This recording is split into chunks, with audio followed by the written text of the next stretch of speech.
see you all and meet you all. నా పేరు ప్రశాంత్ అండి. నేను కందుల దుర్గేష్ గారు అన్నయ్య గారు అబ్బాయిని. చాలా ట్రై చేశారు. ఏంటంటే ఈ థర్డ్ ఏమో సీఎం గారు సడన్గా టూరిజం మీద రివ్యూ మీటింగ్.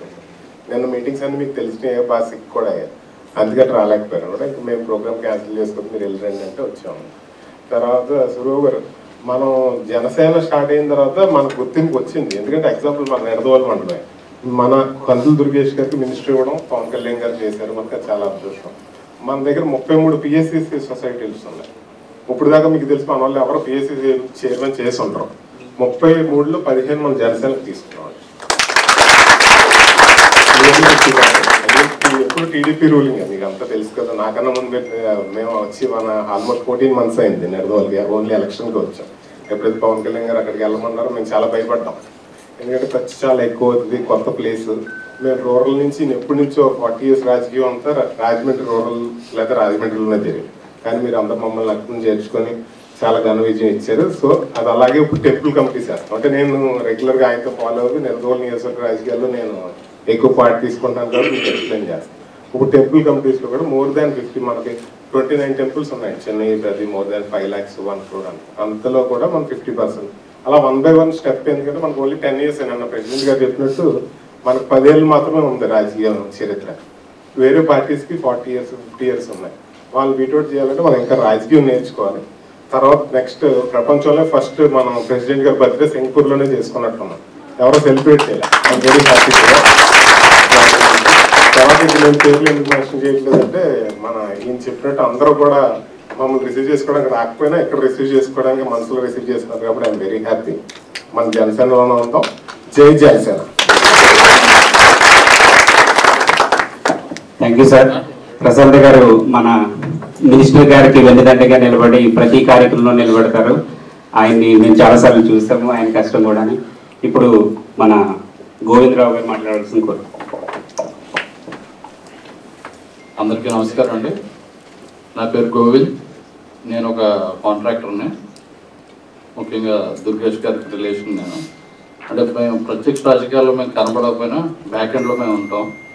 మీకు తెలిసిందే, అన్ని పార్టీలకి ఎవరి party will have some business plan back of it. అలా మేము కూడా ఉంటాం. కానీ మేము కోరుకునేది ఏంటంటే మన పార్టీలో చాలా తక్కువ మంది ఉన్నారు అలాంటి వాళ్ళు.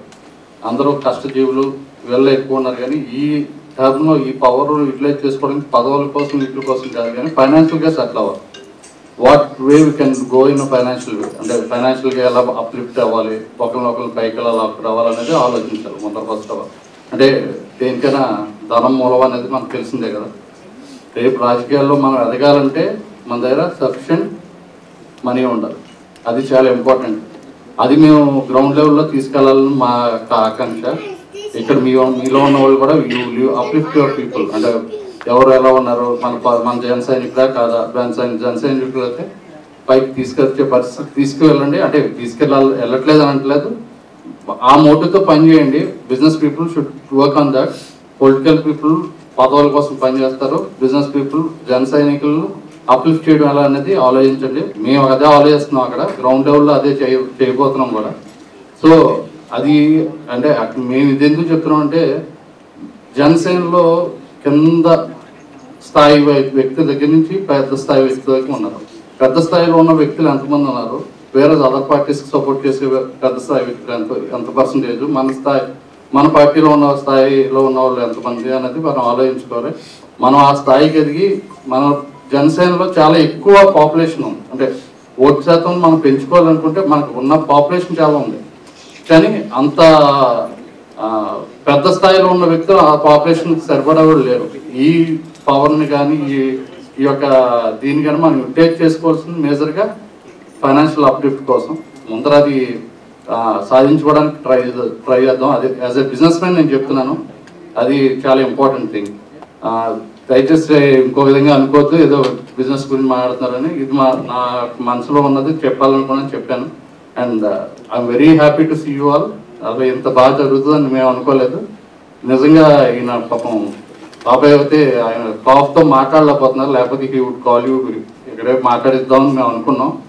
మార్నింగ్ కూడా ఇట్ వాజ్ అన్ రెస్ట్ అనమాట. ఆయన మాట్లాడలేకపోతున్నారు, గొంతుకు రావట్లేదు ఎక్కువ హెవీ కాఫ్ వల్ల.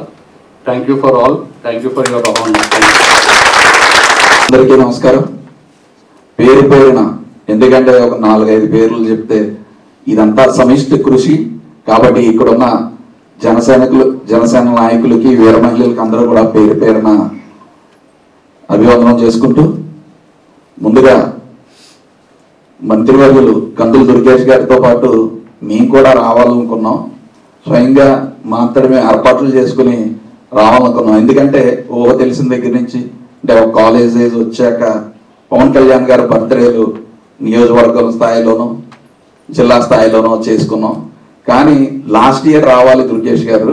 ఆయనతో పాటు అప్పుడు కూడా, ఎందుకంటే ఎలక్షన్ టైంలో సింగపూర్లో నాకు రిలేటివ్స్ ఉన్నారు. ఎన్నోసార్లు ఇక్కడ అందరినీ చూశాను. దొరబాబు గారు కానీ, షరాయ్ గారు కానీ, లాస్ట్ టైం కూడా మోహన్ గారు కానీ, సతీష్ గారు కానీ, ఇంకా చాలా మంది ఉన్నారు. ఓటు వేయడానికి సింగపూర్ నుంచి అక్కడికి వచ్చి మరీ ఓటేశారు.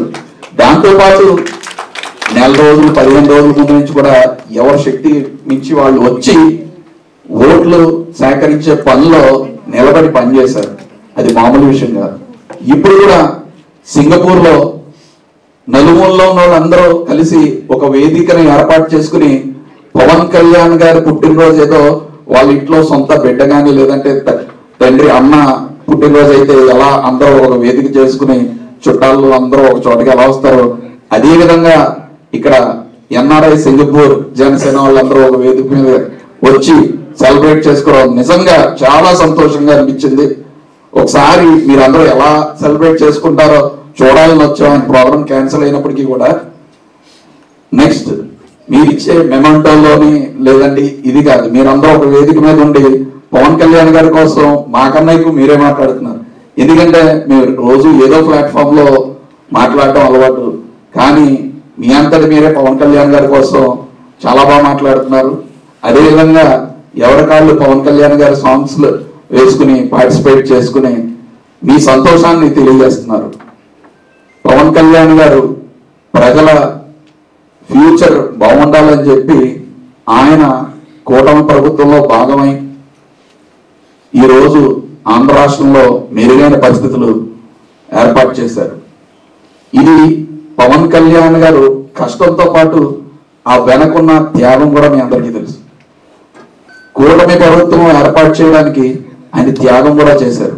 ఈ 3 రోజుల నుంచి పవన్ కళ్యాణ్ గారు విశాఖపట్నం వేదికగా చేసుకుని జన సైనికుల కోసం ఒక మహాయజ్ఞం తలపెట్టారు. పవన్ కళ్యాణ్ గారు త్యాగంతో పోలిస్తే మన త్యాగం అసలు ఏమీ కాదు. ఆయనే సీఎం అవ్వాలని చెప్పి మనందరం సీఎం పవర్ స్టార్ అని తిరిగాం. పవన్ కళ్యాణ్ గారు సీఎం అవ్వాలని తిరిగాం. ఆయన ప్రజల కోసం త్యాగం చేసి కూటమి ప్రభుత్వాన్ని ముందుకు నడిపిస్తున్నారు. ఆయన నిర్ణయమే మనందరికీ శిరోధార్యం. పవన్ కళ్యాణ్ గారు ఖచ్చితంగా ఒక రిజిస్టర్ పార్టీని రికగ్నైజ్డ్ పార్టీగా మార్చి 100% స్ట్రైక్ రేట్ తో ఉన్న రాజకీయ పార్టీ ఏదన్నా ఉందంటే బహుశా అది ఇండియాలో జనసేన పార్టీ ఒక్కటే. అదేవిధంగా మన పవన్ కళ్యాణ్ గారు చెప్పారు, క్రియాశీల వాలంటీర్ని రాజకీయ నాయకుడిగా తయారు చేస్తానని పవన్ కళ్యాణ్ గారు చెప్పారు. 10 ఏళ్ల పోరాటం తర్వాత 100% స్ట్రైక్ రేట్ వచ్చింది. ఇప్పుడు ప్రతి కార్యకర్తని రాజకీయ నాయకుడిగా తయారు చేసే పని బాధ్యత కూడా పవన్ కళ్యాణ్ గారు తీసుకున్నారు. అని ఏ నిర్ణయం తీసుకున్నా అది ప్రజల భవిష్యత్తు కోసమే తప్ప వ్యక్తిగతమైన స్వలాభాల కోసం ఉండదు. అదేవిధంగా పవన్ కళ్యాణ్ గారు తలుచుకుంటే విలాసవంతమైన జీవితాన్ని అనుభవించవచ్చు. అలాంటి జీవితాన్ని వదులుకుని ఇంత కష్టపడుతున్నారంటే అది కేవలం ప్రజల సంక్షేమం కోసం, ప్రజలని అభివృద్ధి చేయడం కోసం నిరంతరం కష్టపడే నాయకులు ఉన్నారంటే అది కేవలం పవన్ కళ్యాణ్ గారు మాత్రమే. Once again thanks to everyone. జై జనసేన, జై జనసేన.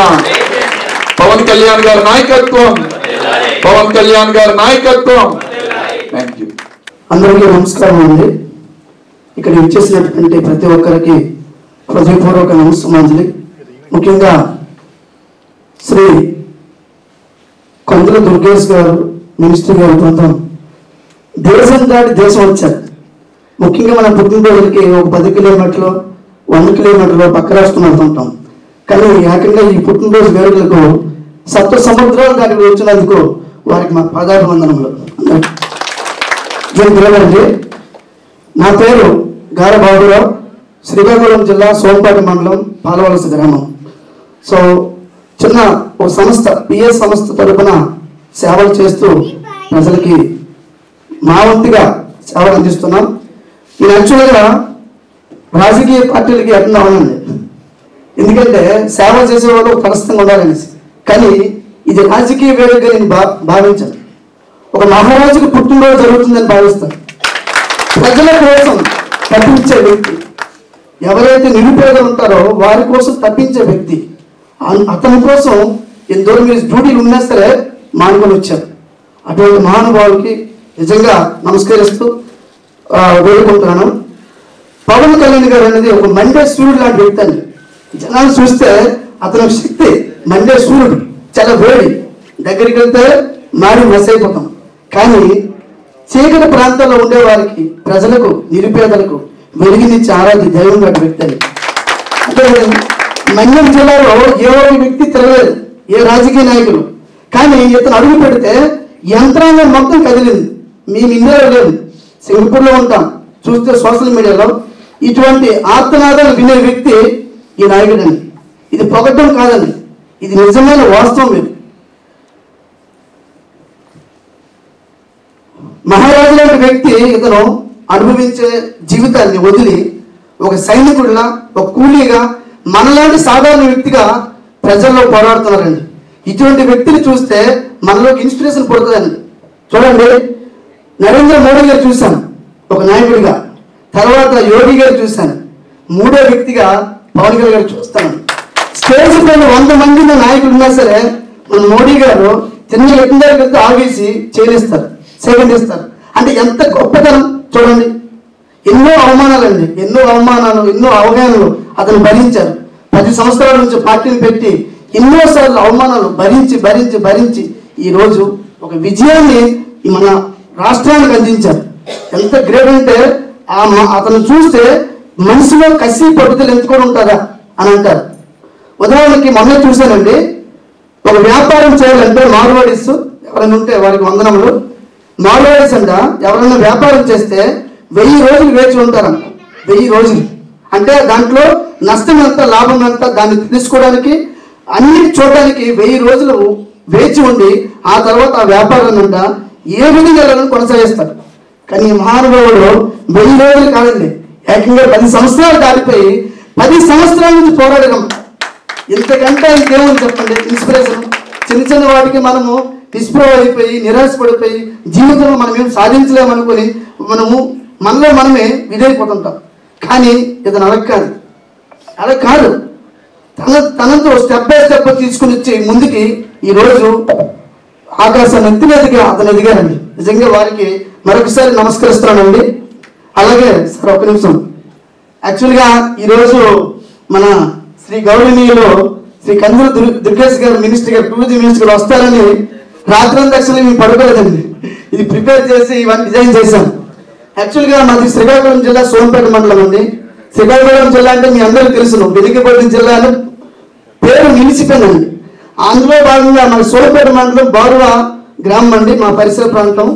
ఈ బారువ సముద్ర తీరాన్ని టూరిజంగా మార్చాలని మన పెద్దలకి నేను వేడుకుంటున్నాను. అదేవిధంగా బారువ రైల్వే స్టేషన్ ఒకటి ఉందండి, రైల్వే స్టేషన్ ఉందండి, ట్రైన్ లాగడం లేదండి. అది చాలా బాధాకరం. మేము ట్రైన్ ఎక్కాలంటే 20 కిలోమీటర్లు పలాస వెళ్ళాలండి, లేదంటే ఇటు కంచెలు వెళ్ళాలి, చాలా ఇబ్బందులు పడుతున్నాం. దీనికోసం నిన్నైతే భువనేశ్వర్ వెళ్ళారు మా ఊరు మొత్తం. మా ముందే ఒక రైల్వే సాధన కమిటీ 200 కిలోమీటర్ల దూరంలో భువనేశ్వర్ వెళ్ళి అక్కడ జిఎం గారికి ఒక లేఖ ఇచ్చారు, ట్రైన్ ఆపించండి అనేసి. ఎంత ప్రయత్నం చేస్తున్నా ట్రైన్ ఆపడం లేదండి. ఇదొక విషయం. నెక్స్ట్ ఏంటంటే ఏపీఆర్టీసీ ఎక్స్ప్రెస్ బస్సులు ఇప్పుడు ఏమవుతుంది ఏంటంటే డైరెక్ట్ హైవే పైన వెళ్ళిపోతున్నాయండి. ఆ ఫ్లైఓవర్ పైన వెళ్ళిపోవడం, మరి కిందన చుట్టూ గ్రామాలు ఉంటాయి కదా పక్కన, అదే రోడ్లో ఎక్కడ కూడా బస్సులు ఆపవు. సబ్ రోడ్స్ కూడా ఉంటే సబ్ రోడ్స్ కూడా వెళ్ళడం లేదు, డైరెక్ట్ హైవే వెళ్ళిపోవడం, ఫ్లైఓవర్ మీద వెళ్ళిపోవడం జరుగుతుందండి. ఈ విధంగా ప్రజలు గ్రామాలు ఉండేవారు ఇటు శ్రీకాకుళం విశాఖపట్నం కానీ ఇటు పరంపర వెళ్ళేవారు చాలా ఇబ్బందులు పడుతున్నారండి. ఈ 3 అంశాలను మన గౌరవ మంత్రివర్యులు శ్రీ కందుల దుర్గేష్ వారికి నేను మా అందరం బృందం తెలియపరుస్తాం అనుకున్నాము, నాకు అవ్వలేదు. కానీ మీరు వచ్చిన బృందం దయచేసి ఈ 3 అంశాలపై దృష్టి పెట్టి చాలా వరకు తెలియపరుస్తారని మీ అందరికీ మనస్ఫూర్తిగా వేడుకుంటున్నాను. ఈ అవకాశం కల్పించిన మీ అందరికీ చేతులెత్తి నమస్కరిస్తూ ధన్యవాదాలు. అందరికీ నమస్కారం అండి. ఎంతో ఈవెన్ దుర్గేష్ గారు రాకపోయినా మా ఆహ్వానాన్ని మన్నించి మమ్మల్ని కనీసం పవన్ కళ్యాణ్ గారు బర్త్డేని మా మధ్యలో జరుపుకోవడానికి మీరు చేసినందుకు చాలా సంతోషం అండి. యాక్చువల్గా ఏంటంటే జనసేన గురించి చెప్పాలి. ఇప్పుడు నిన్న మీటింగ్ జరిగినప్పుడు పవన్ కళ్యాణ్ గారు మాట చెప్పారండి. ఇంతకు ముందు ఎప్పుడంటే 10 సంవత్సరాల పార్టీ పెట్టినప్పుడు ఆయన చెప్పిన మాట ఏంటంటే రాజకీయం నేర్చుకుంటున్నామని. ఆయన నేర్చుకొని చూపిస్తే ఎలా ఉంటుంది అనేది మొన్న రిజల్ట్స్ చూసాం మనం 100%. నిన్న మీటింగ్లో ఒక మాట చెప్పారు ఆయన, అధికారం ఎలా చేయాలనేది నేర్చుకుంటున్నాను. ఆయన నాకు పదవులు వచ్చేసినాయి, నేను ఆల్రెడీ ఉప ముఖ్యమంత్రిని, నాకు అన్నీ తెలిసిపోనని ఎప్పుడు మాట్లాడలేదు ఆయన. ఆయన ఇప్పుడు కూడా చెప్పేది ఏంటంటే అధికారం ఎలా చేయాలి, ప్రజలకు ఎలా సేవ చేయాలి అనేది నేర్చుకుంటున్నానని చెప్పాడు ఆయన నిన్న కూడా. అంటే ఏంటంటే ఆయన ఏది చేసినా సరే తెలుసుకున్న తర్వాతే చేస్తాడు ఏదైనా. అంతేగాని మా ప్రేక్షకుల దగ్గరికి వెళ్ళిపోయో, లేదనుకుంటే అభిమానుల దగ్గరికి వెళ్ళిపోయో, కార్యకర్తల దగ్గరికి వెళ్ళిపోయో మనం ఆల్రెడీ పవర్లో ఉన్నాము విర్రవీగిపోండి అని ఎక్కడ చెప్పట్లేదు ఆయన. మనకి ఏం చెబుతున్నాడు ఆయన, అభిమానం ఉంచుకోండి, సినిమా అభిమానం వేరు, దాన్ని రాజకీయంగా కన్వర్ట్ చేయాలని చెబుతున్నాడు. ఇప్పుడు ఇంకా చాలా మంది సినిమా మోజులోనే ఉన్నారు. ఇప్పుడు హరిహర వీరమల్లు అంటేనే ఊగిపోతున్నాం తప్ప ఆయనకి రాజకీయంగా ఇంకా మనం సినిమా యొక్క ఆ ప్రభావం అభిమానం రాజకీయంగా కన్వర్ట్ అవ్వాల. అది అయ్యేటట్టుగా చూడండి కొద్దిగా. ఎవరైనా ఏ నియోజకవర్గంలో అయినా సరే అదొక్కటి కొంచెం చేయాలి. అధికారం విషయంలో మాత్రం ఆయన ఇంకా నేర్చుకుంటున్నారు. ఆయన నేర్చుకుని మనకు నేర్పుతారు. ఆయన నేర్చుకుని చెప్పింది మనం నేర్చుకుని ఆయన బాటలో నడవాలని మాత్రం నేను కోరుకుంటున్నాను. ఓకే, ఆశించొద్దు, ఏది ఆశించొద్దు. నాకు తెలిసినంత వరకు ఆశించే వాళ్ళు ఎవరు జన సైనికులు కాదు. ఎప్పుడు ఆశించలేదు, ఎవరు ఆశించలేదు. అక్కడ ఏదో జరిగిపోతాయి, అయ్యో మన ప్రభుత్వం వచ్చేసింది, ఈ నియోజకవర్గంలో నేను చెప్పిందే నడుస్తుంది, లేదనుకుంటే నేను అన్నది అయిపోతుంది, ఇక్కడ సిమెంట్ రోడ్ వేసారంటే రేపు పొద్దునకి అయిపోతుంది. నో, అది ఆయన ఆశయం కాదు. అది చెయ్యాలని ఆయన ఎప్పుడు అనుకోలేదు. చేయాలనుకున్నది ఏంటంటే ఏది చేసినా జన సైనికులకు కాదు అందరికీ ఉపయోగపడాలనే చేశాడు. సో అదే ఉద్దేశంతో అలాగే వెళ్తున్నాడు ఆయన ఎదురికి. చాలామంది అంటే నేను విన్న రిపోర్ట్ల ప్రకారం ఏంటంటే గ్యాప్లు పెరిగిపోతున్నాయి, తెలుగుదేశం వాళ్ళు మమ్మల్ని డామినేట్ చేసేస్తున్నారు, వీళ్ళు వచ్చి మమ్మల్ని ఇది అవుతున్నారు, మనల్ని ఎవరు పట్టించుకుంటలేదు. పట్టించుకునేటట్టు ఆయన చేస్తాడు. ఆయన చేసేంత వరకు మేము వెయిట్ చేయాలి. అది యాక్చువల్గా రిపోర్ట్లు చాలా ఉన్నాయి. ఆ రిపోర్ట్లు చూసి మనం ఎప్పుడు నిరుత్సాహపడద్దు. ఎందుకంటే గ్రౌండ్ లెవెల్లో ఆయన ఏం చేయాలో, ఎలా చేయాలో, ఎప్పుడు ఎక్కడ చేయాలో అనేది ఆయనకు తెలుసు. అందుకే కదా ఎక్కడో మోడీ, ఎక్కడో చంద్రబాబు నాయుడు వాళ్ళిద్దరి మధ్యన ఎంతో గ్యాప్ని దగ్గరికి చేసి కనీ విని ఎరగని రిజల్ట్ని ఇచ్చారు. ఆ రిజల్ట్కు ఈరోజు మనం అనుభవిస్తున్నాం. అంటే మనకి ఇక్కడ ఉన్నాం కాబట్టి తెలియట్లేదు, ఆంధ్రాలో అభివృద్ధి ఏంటి అనేది అక్కడికి వెళ్ళి చూస్తే తెలుస్తుంది. అయితే ఈ గ్యాప్ అనేది ఎవరో చెప్పిన దాన్ని మనం మాట్లాడద్దు. మన జనసేన ఏం చెప్పారో దాన్ని పట్టించుకుందాం. ఆయన అలాగే చెప్తుంది ఏంటంటే గ్యాప్ ఇప్పుడు కూడా చెప్తున్నారు. ఆయన నెక్స్ట్ ఏమంటున్నాడు, ఆవిర్భావ దినోత్సవం సందర్భంగా అక్కడి నుంచి మొదలు పెడదాం, మళ్ళీ మన క్యాడర్ని, మన అభిమానుల్ని, మన జనాల్ని అందరినీ ఒక పక్కకి తీసుకొద్దాం, ఆ సినిమా అభిమానాన్ని తీసుకొచ్చి రాజకీయ అభిమానం కింద చేద్దామని చెప్పి అంటున్నారు. అదే దానికి మనం తోడ్పాటునిద్దాం. ఎవరు ఎన్ని చెప్పినా స్పెక్యులేషన్స్ ఏమైనా ఉన్నా కానీ గమ్మున నమ్మేయొద్దు. ఆయన చెప్పిన బాటలో మనం నడుద్దాం. అధికారం నేర్చుకునేంత వరకు ఓపిక పడదాం. అది నేను ఒక్కటి చెప్పేది. అందరూ జన సైనికులకు, అందరూ ఈ సభకు వచ్చిన వాళ్ళకి అందరికీ పేరు పేరున ధన్యవాదాలు. అందరూ మళ్ళీ ఒక్కసారి ఇంకోటి ఏంటంటే ఇది కొంచెం ఇబ్బందిగా ఉంటుంది మీకు చెప్పడానికి. అంటే మీరు ఓపెన్గా చెప్పేస్తున్నాను, 4th ఫ్లోర్ మీద చాలామంది కష్టపడుతున్నారండి. వెనకాల ఎంతోమంది ఉన్నారు. ఇప్పుడు ఇందులో ఉన్న వాళ్ళు సగం మంది ఈ సభ కోసం కష్టపడ్డవాళ్ళు. కానీ మనకి ఆ సీట్లు ఫిల్ అయిపోయినాయి అనుకోండి, ఆ కష్టపడ్డ వాళ్ళకి ఆనందం ఉంటుంది. ఆ నలుగురు అక్కడ కనపడుతూ ఉంటుంటే చేసిన వాళ్ళకి ఎలా ఉంటుందంటే ఉత్సాహంగా ఉంటుంది. రేపొద్దున ఇంకా చేయాలి అన్న ఉత్సాహం ఉంటుంది. ఎందుకంటే 50 మంది వచ్చినా అదే ఛార్జ్, 100 మంది వచ్చినా అదే ఛార్జ్, దేనికైనా అదే ఖర్చు. కానీ జనం అంతా వచ్చి హ్యాపీగా ఉంటే మనం చేసిన వాళ్ళకు కూడా కొంచెం ఉత్సాహం వస్తుంది. సో మీరు వచ్చిన వాళ్ళు రాని వాళ్ళకి కొంచెం చెప్పండి, ఎంతో కష్టపడి చేశారు, మనం నెక్స్ట్ ప్రోగ్రామ్కి ఇలా కాదు, కొంచెం ఏర్పాటు చేద్దాం, అందరం వెళ్దాం, చేసే వాళ్ళకి సపోర్ట్ చేద్దామని చెప్పి. ఇంకోటి ఏంటంటే అదే నేర్చుకునేదానికి కూడా ఏంటంటే మేమేదో చేస్తున్నాం, కానీ మిగిలిన వాళ్ళు కూడా నేర్చుకోవాలి. నేర్చుకుని ఇది చేయటం ఎలాగనేది నెక్స్ట్ జనరేషన్ తీసుకెళ్ళాలి కదా. ఎందుకంటే అంత మాటలు ఒకేళ్ళే చేయలేరు, ఒకళ్ళే ఉండలేరు. ఒకరి మీద డిపెండెన్స్ అనేది ఎప్పుడు ఉండకూడదు. సో కాబట్టి మిగిలిన వాళ్ళు కూడా రండి, నేర్చుకోండి, ఎలా చేస్తామో చూడండి, అవకాశం వచ్చినప్పుడు తీసుకుని చెయ్యండి. అదొక్కటి మాత్రం నేను కోరుకునేది, అంటే జనసేన తరపు నుంచి నేను కోరుకుంటున్నాను. Okay, thank you sir, thank you.